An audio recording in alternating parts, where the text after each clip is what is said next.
Hello student, आज आप लोग के सामने class 12th Hindi medium mathematics का लेक्चर 5 लेकर उपस्थित हूँ। आज का इस लेक्चर में आप लोगों का जो करंट टॉपिक है सारणिक, इसके कुछ इम्पॉर्टेंट क्वेश्चंस आज यहाँ पे सॉल्व होंगे।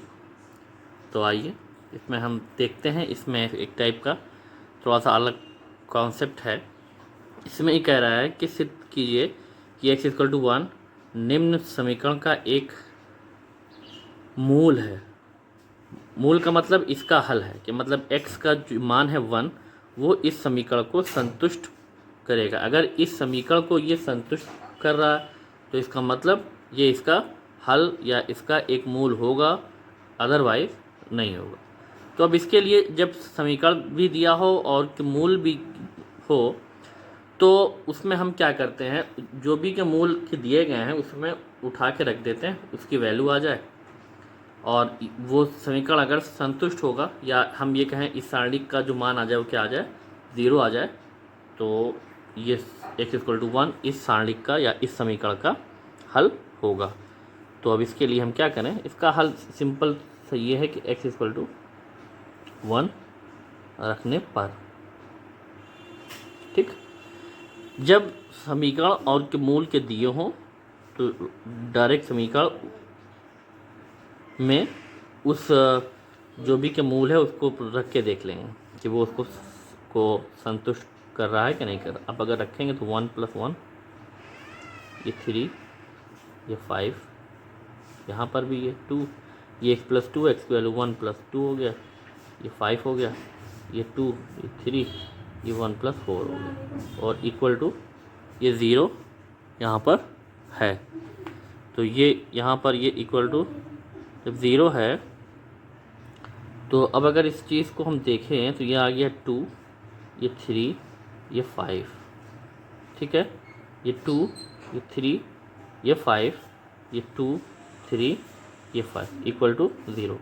अब यहाँ पे अगर हम के देखें तो ये आपका ये 2, 2 भाई R1, R2 R3 ये तीनों आपके जो इसके संगत अवयव हैं वो समान है। इसका मतलब ये जो सारणिक में R1, R2 और R3 ये तीनों आपके सर्वसम या आइडेंटिकल है। तो जब ये आइडेंटिकल हो गए तो इस पूरे सारणिक का जो भी का मान होगा वो क्या होगा, 0 हम रख सकते हैं। तो इधर भी ये 0 आ गया और इधर ये 0 था, LHS और RHS दोनों 0 आ गया। इसका मतलब x=1 रखने पर ये जो समीकरण था ये संतुष्ट हो गया। तो जब ये संतुष्ट हो गया तो इसका मतलब x=1 इस समीकरण का एक मूल है। तो ऐसा इसमें क्यों हुआ, इस चीज़ को हम दिखा दें, क्योंकि R1, R2 तथा R3 क्या है, सर्वसम, या अगर हिंदी में कुछ कन्फ्यूज़न हो तो आइडेंटिकल, ये सही है, इसके लिए आइडेंटिकल है। तो ये जब ये आइडेंटिकल तो इसका मान 0 हो गया, अतः x=1 समीकरण का एक मूल है। ये आपका सिद्ध हो गया। तो ये इसका सिंपल सा क्वेश्चन था जो कि आपके इस तरह से ये सॉल्व हो गया। और भी कई क्वेश्चन इस टाइप के हैं। तो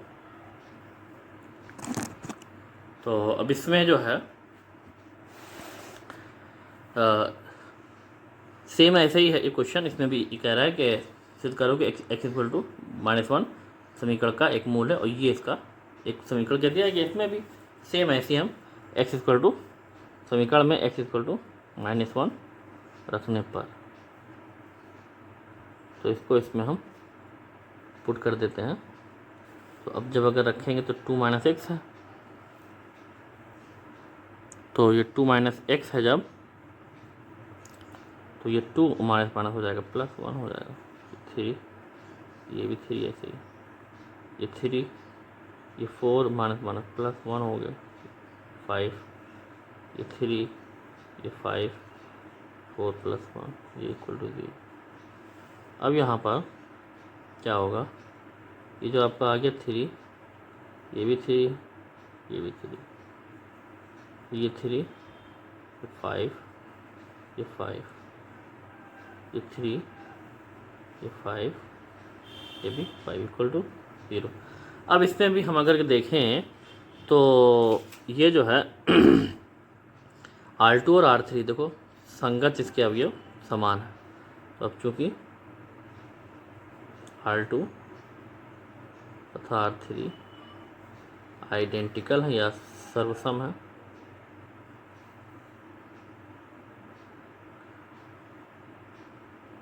तो इसलिए इसका मान हो गया 0 और इधर भी 0, LHS RHS इक्वल आ गया। तो इसका अतः x इक्वल टू -1 समीकरण का एक हल है। तो ये चीज़ आ गया इसमें, ठीक, ये हो गया समीकरण का एक हल। तो ये दो क्वेश्चन। अब यहाँ पर एक सारणिक है, सारणिक क्या, ये एक समीकरण होगा जो कि इक्वल टू 0 ये रखा हुआ है। ये एक समीकरण को इसको कह रहा है हल करो, इस समीकरण को हल करना। तो हल करने का मतलब भाई अभी तक ये था, इस समीकरण के जो हल है वो भी दिए थे और समीकरण भी था। तो हमने उस समीकरण का जो हल था या एक मूल था उसको उठा के उस समीकरण में रख दिया, और वो समीकरण को अगर संतुष्ट कर रहा है तो उसका एक मूल होगा और नहीं तो नहीं होगा। लेकिन इसमें हमें क्या करना है, ये कंडीशन कि इस समीकरण को हल करना। अब इसके जो भी के मूल है वो हमें ये नहीं मालूम कि क्या होंगे, उसी को हमें निकालना। तो इसका मतलब जो इसमें x है उसकी वैल्यू हमें फाइंड आउट करनी है। तो अब इसके लिए डिटर्मिनेंट या सारणिक की जो भी प्रॉपर्टीज़ है उसी के अकॉर्डिंग इसको हमें चलना है, और इस फॉर्म में इसको लाना है कि कुछ फैक्टर आ जाए और तब उसको 0 को इक्वल रख के x की वैल्यू आसानी से हमारी आ सकती है। तो अब इस चीज़ के लिए हम यहीं से इसको एक साथ लेते हैं। तो इस पर कुछ प्रॉपर्टीज़ जो अप्लाई होगी, या यहाँ पे अगर हम देखें, चाहे इसको R1, R2 और R3 इसको ऐड कर देगा तो ये 3x - 8 और ये आपका आ गया 6, तो ये 3x - 2 आ जाएगा। ऐसे इसको भी ये तीनों जब ऐड होगा तो 3 3 6 और 3x - 8, तो यहाँ पर भी 3x - 2 आ जाएगा। ऐसे इसमें भी, यहाँ भी 3x - 2। एक तो फैक्टर इसमें से कॉमन होगा उसको हम बाहर ले लेंगे। अब इसमें एक चीज़ ये है कि चाहे आप R1, R2 और R3 को ऐड करिए और चाहे C1, C2 और C3, सब में सारी बातें वही आ रही हैं। तो कोई भी एक जो कंडीशन है उसको अप्लाई कर लेते हैं। तो इसमें हम कर रहे हैं C1 में क्या प्रोसेस करना है, C1 + C2 + C3, फार्मूला आपका बन गया। जो भी चेंज करना है वो C1 में करना, ठीक। तो ये 3x - 8 और +3 + 3 ये 6, यहाँ पे आपका आ जाएगा C1 में 3x - 2। रफ में आप लोग रख के देखिएगा तो ये कंडीशन आपको मिलेगी। उसके बाद यहाँ रख दी डायरेक्ट, क्या हुआ, ये 3x - क्योंकि ये और ये ऐड होगा, ऐसी यहाँ भी आ जाएगा 3x - 2, ये भी 3 3 6 और ये -8 है तो -2 होगा, ये 3x आपका ऐसे। अब इसमें C2 ऐसा ही है क्योंकि इस पर कुछ अप्लाई नहीं हुआ, और C3 भी ऐसा ही है, तो उसको ऐसे ही उतार लेते हैं, ठीक। तो ये कंडीशन। अब इसमें हमें क्या दिख रहा है, यहाँ पे हमें ये दिख रहा है कि कॉमन हो रहा है। C1 में क्या कॉमन हो रहा है, 3x - 2। तो इस चीज़ को हम अगर यहाँ दिखा दें कि 3x - 2 C1 में से कॉमन लेने पर या सर्वनिष्ठ लेने पर, जो भी आप लें,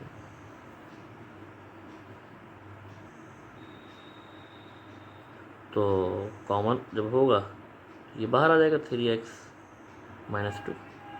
एक फैक्टर आपको मिल गया। यहाँ पे 1 1 और 1 ये बचेगा चूँकि ये सब बाहर आ गए C1 में। तो ये 3x + 8 ये 3 फिर ये 3, ये 3, ये 3x माइनस 8 और ये इक्वल टू आपका आ गया 0। ये कंडीशन है।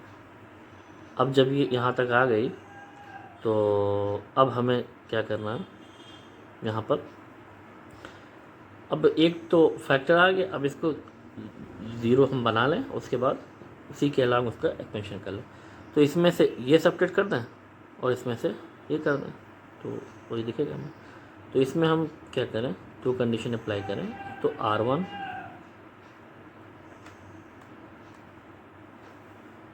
में R1 माइनस R2 कर दें और R2 में R2 माइनस R3 कर दें। जैसे आपको आसानी हो, कोई वो नहीं है इसमें, क्योंकि सबसे आंसर आना है। तो ये 3x माइनस 2, यहाँ पर अब ये R1 ही में चेंज होना है, तो R1 कितना 1 है यहाँ पर, तो 1 और ये 1 माइनस 1 0 आ गया। उसके बाद ये 3 और ये माइनस 3x और ये माइनस 8, तो माइनस 3x माइनस 8 तो ये 5 आ गया, या माइनस 3x माइनस 5 आ गया और ये 3 माइनस 3 ये 0, तो एक तो ये 0। चलिए R2 में भी अप्लाई कर लें, तो 1 माइनस 1 0 हो गया। इसमें से ये सब्ट्रैक्ट होगा, 3x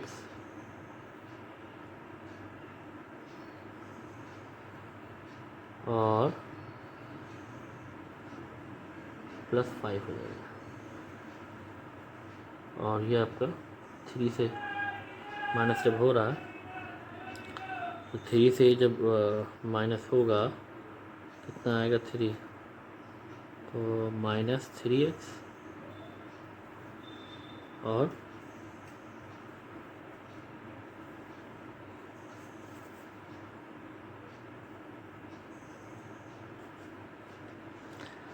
यहाँ पे एक चीज़ ये माइनस है, अभी फॉल्ट हो जाती, तो इसमें से ये जब सब्ट्रैक्ट होगा तो यहाँ पर ये थोड़ा सा ये मिसप्रिंट हो गया था।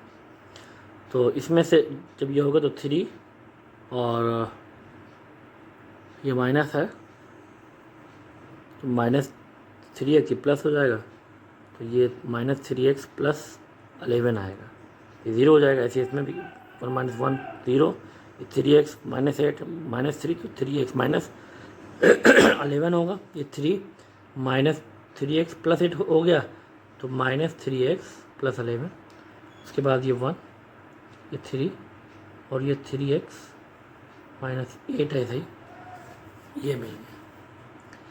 अब अगर हम देखें यहाँ पर, अगर कुछ और भी फैक्टर हमें अगर मिल रहा है तो उसको भी हम देखा जाए, तो ये 3x माइनस 2 ये ऐसे ही, यहाँ पर 0, इसको अगर हम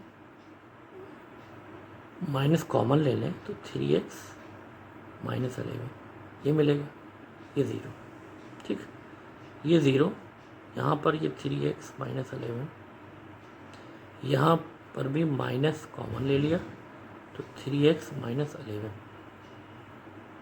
ये बचे, और ये 1, ये 3 और 3x माइनस 8 है। अब इसमें भी अगर देखें तो ये R1 में 3x माइनस 11 ये कॉमन हो रहा है, और R2 में भी 3x माइनस 11 ये कॉमन है। इन दोनों को हम चाहे तो अब कॉमन निकालना है, मतलब 3x माइनस 11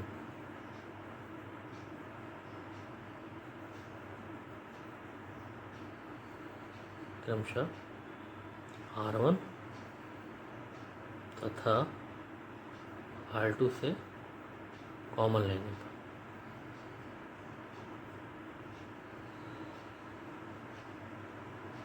ठीक, तो कॉमन होगा इसमें, तो ये 3x माइनस 2 और यहाँ पर इसमें से जो कॉमन हुआ 3x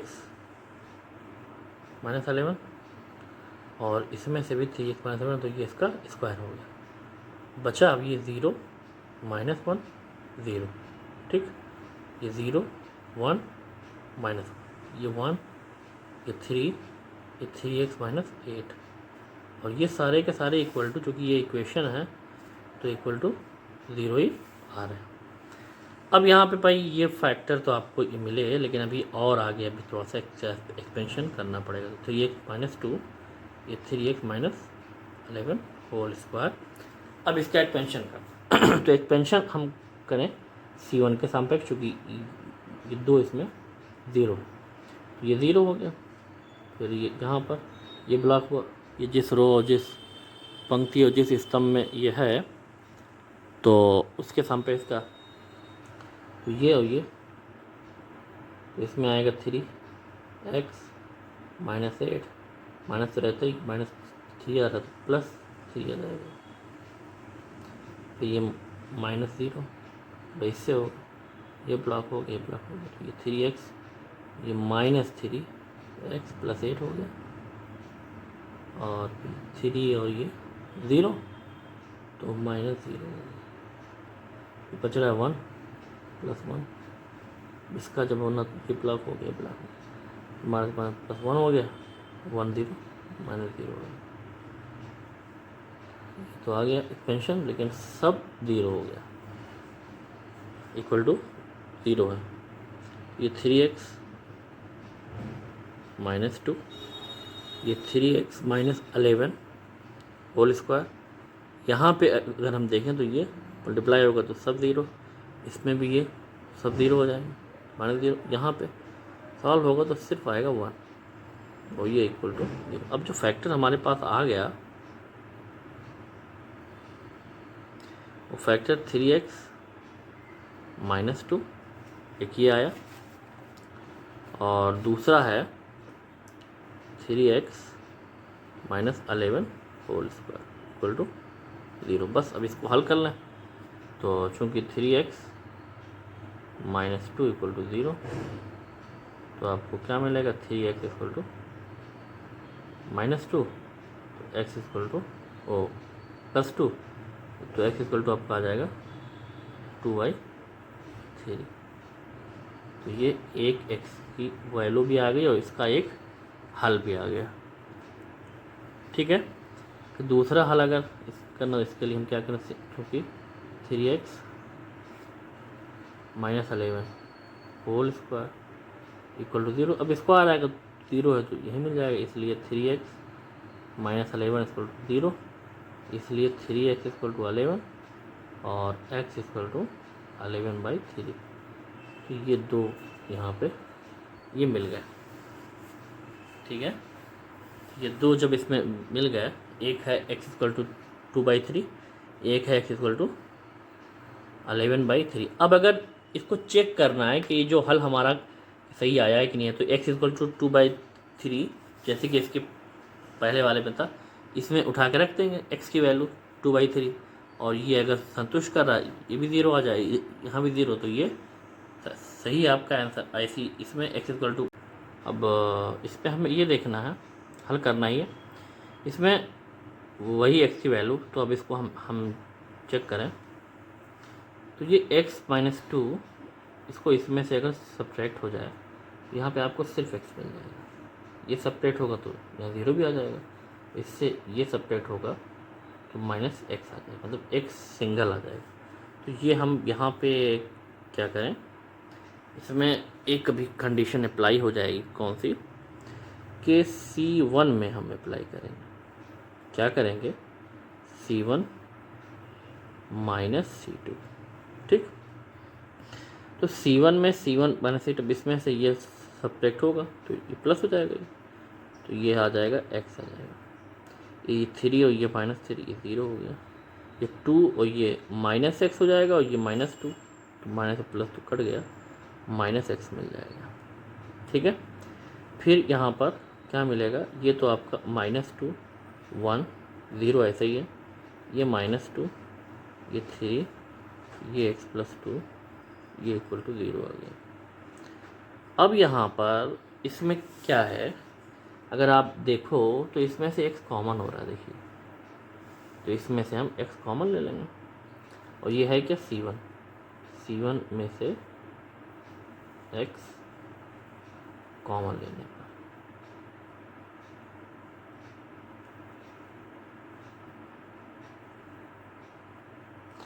तो इसमें से जब x कॉमन होगा बाहर आ गया, यहाँ पे क्या मिला 1 0 -1, ये -2 ये 1 ये 0 ये -2 ये 3 और ये x प्लस 2 और ये इक्वल टू 0। अब देखिए कैलकुलेशन थोड़ा सा जो है यहाँ दिख रहा है कि इजी हो गया थोड़ा सा। अब चाहें तो 1 0 और बना लें और चाहें तो ऐसे ही इसको हम क्या करें,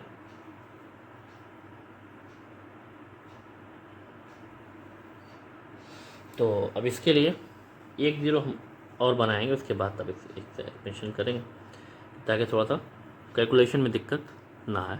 वैसे तो हो जाएगा। तो अब इसके लिए हम अगर देखें यहाँ पे 0 अगर बनाए, चाहे ऊपर बनाए चाहे नीचे, इनको अगर हमने ऐड किया ये, तो ये और ये जब ऐड होंगे तो यहाँ 0 आ गया, ठीक।